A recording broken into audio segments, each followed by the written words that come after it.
What's going on, guys? So look, it's no secret that for years now, the compact equipment segment has been growing by leaps and bounds, primarily fueled by the demand for versatile tool-carrying machines like compact track loaders, skid steers, and mini excavators. A lot of this growth can be traced back to the aftermath of the 2008 economic downturn. Now, while many contractors were completely put out of business when the housing market bubble finally burst in fantastic fashion, those that survived vowed to never be put in a situation again where they had huge sums of capital tied up in a large fleet of fixed equipment. So as a result, they made their operations more nimble. They decreased the size of their fleets.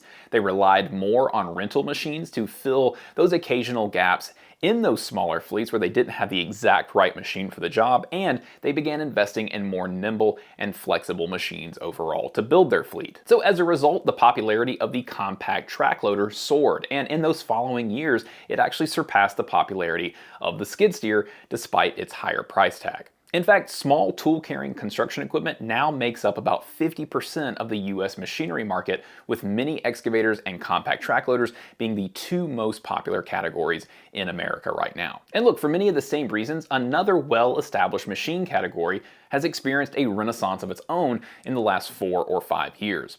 On the heels of the success and still huge demand for compact track loaders, and even more compact track loader, the mini or stand-on skid steer or stand-on utility loader, whatever you want to call it, has exploded in popularity. Now, for a long time, this category was comprised of 3 or 4 major brands, but in the last 4 years, the number of companies in this category has nearly doubled. Competition has soared. In short, the major reason for this is that mini or stand-on skid steers take much of what makes the compact track loader great, and they shrink it down into a machine that can fit into backyards, that are gentle on the ground beneath them, and are even more approachable and easy to operate. And they do all of this while retaining professional-grade lifting and hydraulic capabilities. But look, there's another key to understanding the rise in popularity of the mini skid category, specifically a certain size of this machine that has really unlocked all of this growth and renewed competition. So in this video, we're going to take a look not only at the machines that have defined this segment over the years, but at the new machines on the market today that are redefining it. Let's dig in.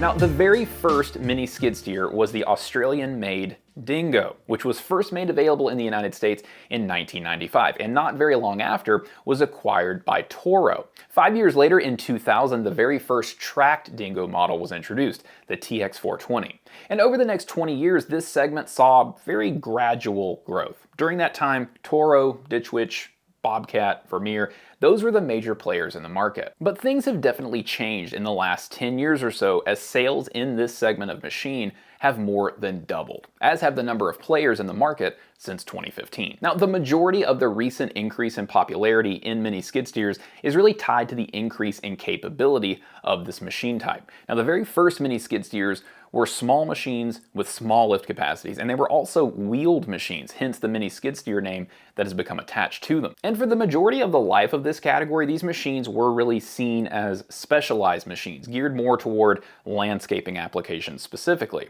Now, over the last several years, that too has changed. Today, the breadth of available machines has really centered around 1,000 pounds of lift capacity. Now, there are plenty of machines in this category with less capacity, and there are plenty with more capacity. Actually, the most powerful mini skid steer on the market is the Ditch Witch SK3000, which has an impressive 3,100 pounds of lifting capability. Now, with the increase in performance and the vast number of attachable tools now available for these machines, now, anybody that needs to get a bucket or a tool into a small space is interested in one of these machines much more than they were 10 or 15 years ago. But just because there are very powerful mini skid steers available now doesn't mean that these uber powerful machines have become the most popular either. Over the last several years, the market has really settled on 1,000 pounds of lift capacity as the sweet spot. And it's a sweet spot because the mini skid steer is a machine of trade-offs. With higher lift capacity comes a bigger machine.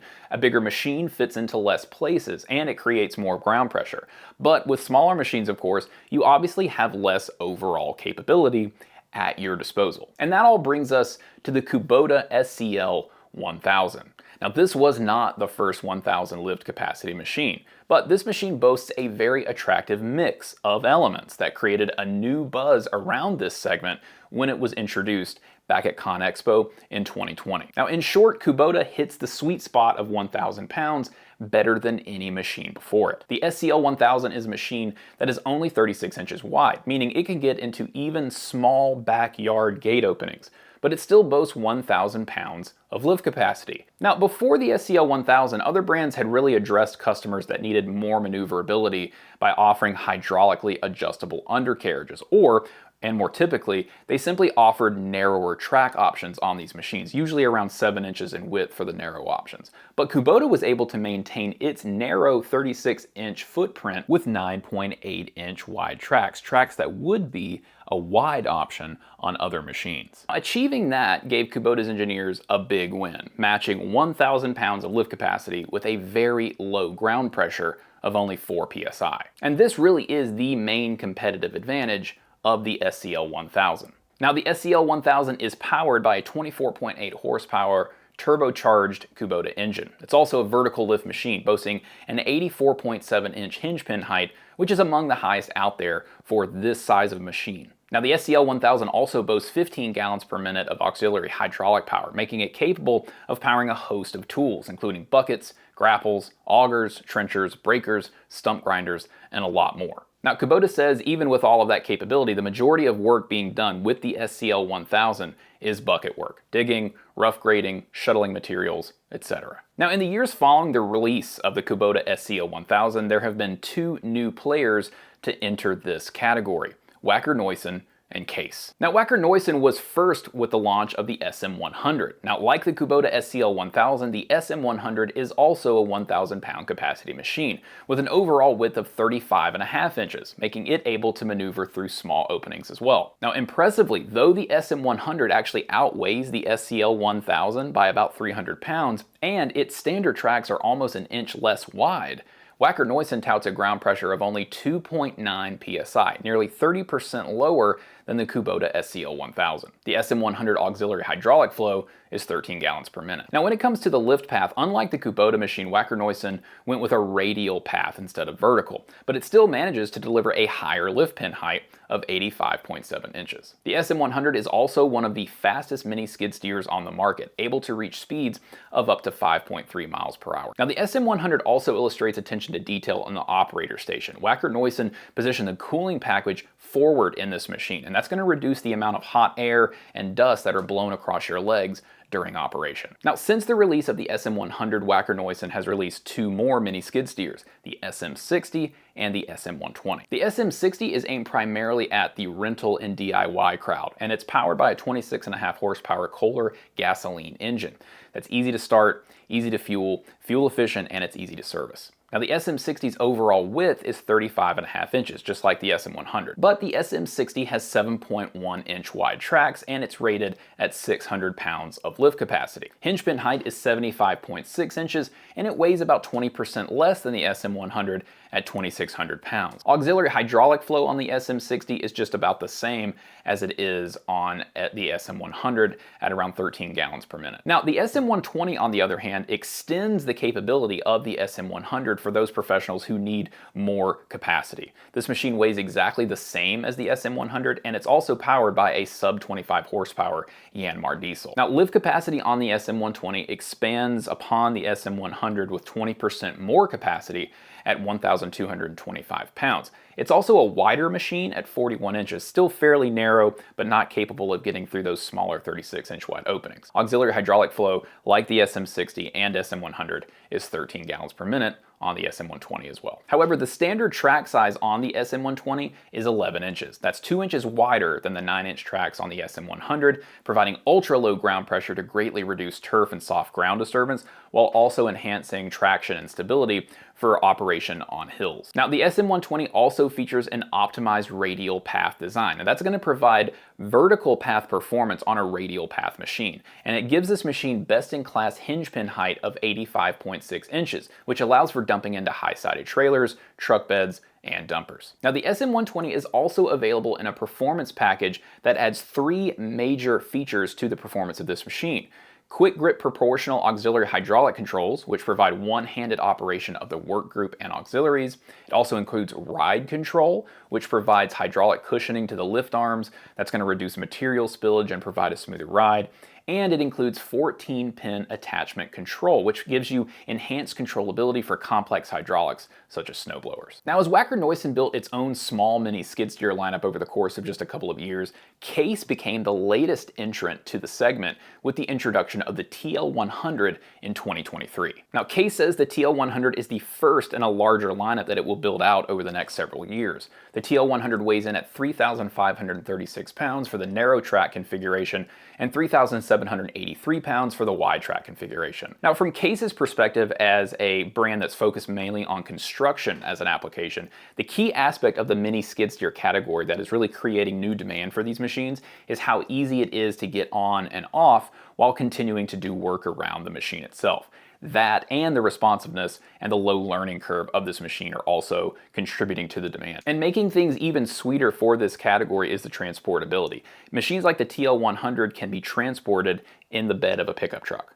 Now, as Case went into designing its very first mini skid steer in the TL100, the company said that the key design aspects that it really wanted to focus on were ensuring that they shared the long-established feel, controllability, and comfort of Case skid steers and CTLs, that those things translated into this mini skid. The company also says that it wanted to create the most stable mini skid steer on the market, devoid of porpoising or bouncing up and down while you operate it. Now, the narrow track option on the TL100 is a 7-inch wide track, giving the TL100 in that configuration an overall width of only 35 inches with a ground pressure of 5.9 psi. Now, if you go up to the 10-inch wide track option, you up your overall width to 40 inches while decreasing the ground pressure of the machine to only 4.6 psi. Now, like the Kubota SCL1000 and the SM100 from Wacker Neuson, the Case TL100 has a rated operating capacity of 1,000 pounds. It's powered by a 24 horsepower Kubota diesel, and it has a standard auxiliary hydraulic flow rating of 13.2 gallons per minute. And like the SM120 from Wacker Neuson, the Case TL100 has an optional 14-pin connector for multifunctioning attachments, and Case says that more than 40 Case attachments are already compatible with the TL100 today. Now, similar to the SM100, Case has also implemented a forward positioned cooling package to keep hot air and dust from blowing around your legs while operating. Case has also implemented true pilot controls on the TL100 that provide a smooth precision feel and featherability to the controls when you're operating the TL100. Now, we can't forget that Toro's Dingo machine is literally the one that started it all in this category. And since these new competitors have joined the fray, the company has done anything but stand still. Most notably, back in 2019, Toro acquired Ditch Witch, and together these two brands make a seriously formidable foe for everyone else in the mini skid steer space. Not only does the combined Toro and Ditch Witch offering include the most powerful mini skid steer on the market, the Ditch Witch SK3000 that we mentioned earlier,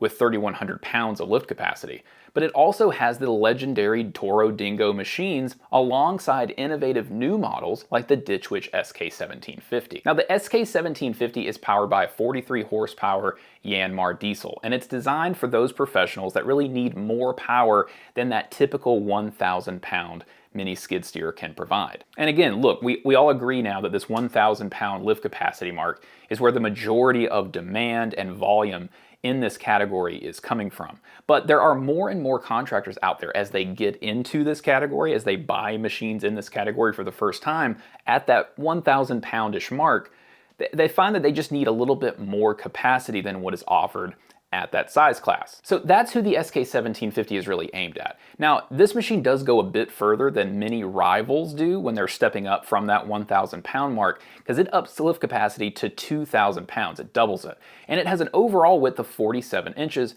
and a ground pressure of only 3.8 psi. Now, the SK1750 also has a huge hinge pin height of 94.5 inches, pairing a lot of reach with that hefty amount of lifting power. Now, the SK1750 was also the first machine to feature Ditch Witch's new Tri-Trax undercarriage system, and that features redesigned rollers, an upgraded outer frame, and a tension window that allows you to quickly check track tension while standing next to the machine. Now, overall, Ditch Witch is promising a high degree of reliability with this new undercarriage. And in fact, reliability in general is really Ditch Witch's kind of response to all the new increased competition in the mini skid segment. The company has been in this segment for decades, and it's confident that it builds machines that will last and last. Now, Ditch Witch says that the SK1750 has quickly become one of its most popular machines, but it notes that the majority of its customers are still using these machines for landscape work, moving dirt, laying sod, installing irrigation systems, etc.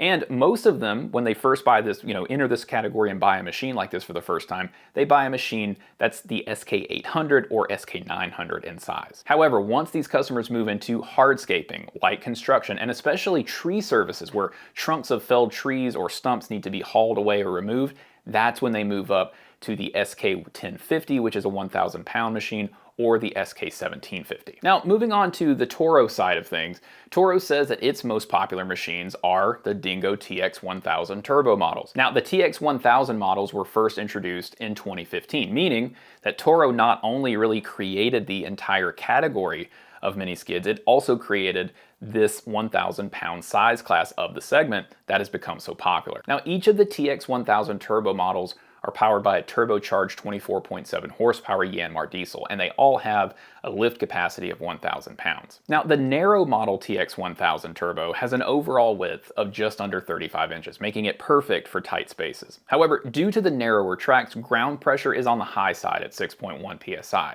Now, if you go to the wide track model, that drops PSI to just over 4, but increases overall width to just under 40 inches. Similarly to Ditch Witch, tree companies lean more toward Toro's larger TX1300 and TXL2000 models. Now, both of these models not only have 1,300 and 2,000 pound lift capacities respectively, they also have telescoping lift arms. Now, this gives the TX1300 a huge 109 inches of hinge pin height, while the TXL2000 has 123 inches. Now, that's more lift height than some full-size CTLs, and it's 50% more than competing models in this category that are around this size. Now, a couple of other things to know about the TX1000 Turbo and TX1300 models.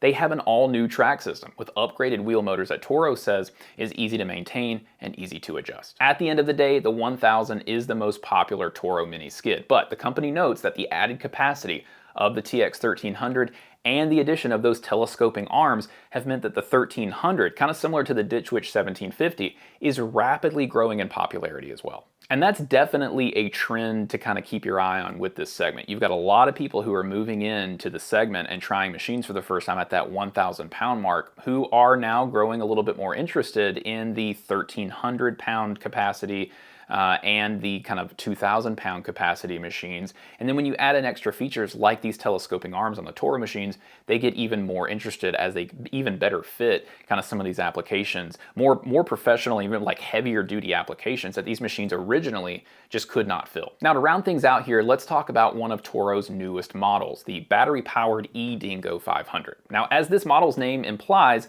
lift capacity is only 500 pounds, but because it is battery powered and it's small, it fits through 36-inch interior doorways, and it provides quite a bit of capability to indoor demolition and construction projects. Now, the eDingo 500 delivers up to an impressive 8 hours of continuous runtime between charges, and it features 81 inches of hinge pin height. Now, that's 30% more than even the Dingo TX1000 models. All right, guys, that's gonna wrap it up on our in-depth look at the current state of the mini skid steer market. Hope you enjoyed this video. If you found any of the information in this video useful or helpful, please do us a favor and subscribe to our channel for more videos and hit that like button below. It really helps us bring you more content on compact construction equipment like this in the future. Thank you so much again for watching. We always appreciate the time. Be sure to visit us at our website at compactequip.com for even more in-depth coverage of the compact construction equipment industry. Thanks for watching. We'll see you in the next one.